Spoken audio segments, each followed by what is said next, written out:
जय सिया राम बच्चों, सरस्वती क्लासेस की ऑनलाइन कक्षा में मैं अंजलि तिवारी आप सभी का बहुत बहुत स्वागत एवं अभिनंदन करती हूँ। बच्चों, आज मैं आप लोगों के सम्मुख हिंदी गद्य साहित्य के इतिहास से संबंधित कुछ महत्वपूर्ण प्रश्नों के साथ। तो बच्चों, आज की जो हमारी वीडियो है ये कक्षा 10 व कक्षा 12 वाले विद्यार्थियों के लिए विशेषकर लाभप्रद है और आपको अच्छे से अच्छे अंक परीक्षा में प्राप्त करने में आपकी मदद करेगी। तो आइए बच्चों, उन हम प्रश्नों की ओर बढ़ते हैं जो आपकी परीक्षा की दृष्टि से बहुत ही ज्यादा महत्वपूर्ण है। तो आज ऐसे ही हिंदी गद्य साहित्य के इतिहास से संबंधित कुछ प्रश्नों को हम इस वीडियो में देखेंगे। तो आइए जानते हैं कि वो प्रश्न कौन कौन से हैं।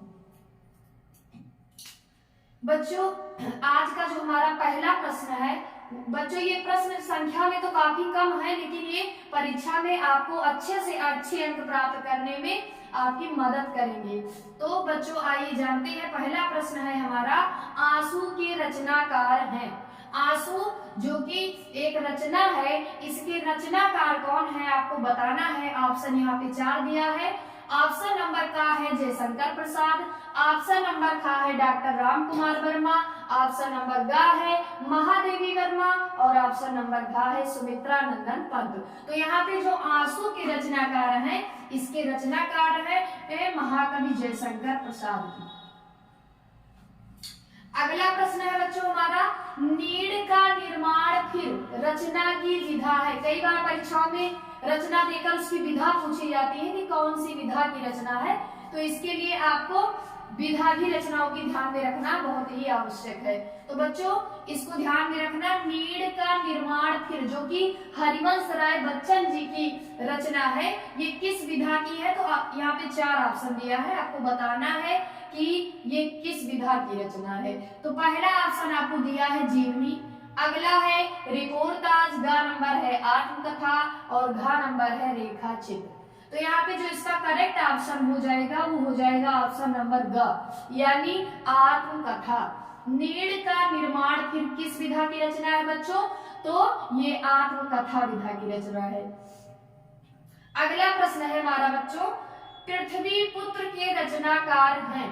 पृथ्वी पुत्र के रचना के रचनाकार कौन है, तो आपको बताना है। ऑप्शन नंबर का है हरिशंकर परसाई, ऑप्शन नंबर का है डॉक्टर वासुदेव शरण अग्रवाल, ऑप्शन नंबर गा है मोहन राकेश और ऑप्शन नंबर घा है हरिवंश राय बच्चन। तो इसका जो बच्चों करेक्ट ऑप्शन हो जाएगा वो हो जाएगा ऑप्शन नंबर खा, यानी वासुदेव शरण अग्रवाल जी। पृथ्वी पुत्र किसकी रचना है बच्चों, तो डॉक्टर वासुदेव शरण अग्रवाल जी की रचना है। अगला प्रश्न है बच्चों हमारा, लोकायतन के रचनाकार हैं। लोकायतन जो कि एक महाकाव्य है, इसके रचनाकार कौन है आपको बताना है। तो ऑप्शन नंबर का है सुमित्रा नंदन पंत, ऑप्शन नंबर का है जयशंकर प्रसाद, ऑप्शन नंबर गा है रामधारी सिंह दिनकर और ऑप्शन नंबर घा है महादेवी वर्मा। तो इसका जो करेक्ट ऑप्शन हो जाएगा वो बच्चों हो जाएगा सुमित्रा नंदन पंत। लोकायतन किसकी रचना है बच्चों, सुमित्रा नंदन पंत जी की रचना है।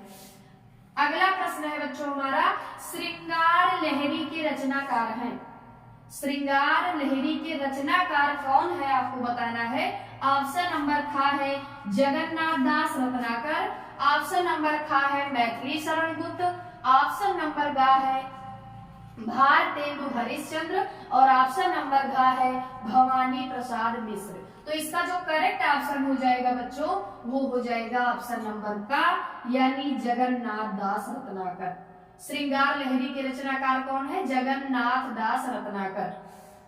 अगला प्रश्न है बच्चों हमारा, निज भाषा उन्नति है सब उन्नति को मूल उक्ति के लेखक हैं।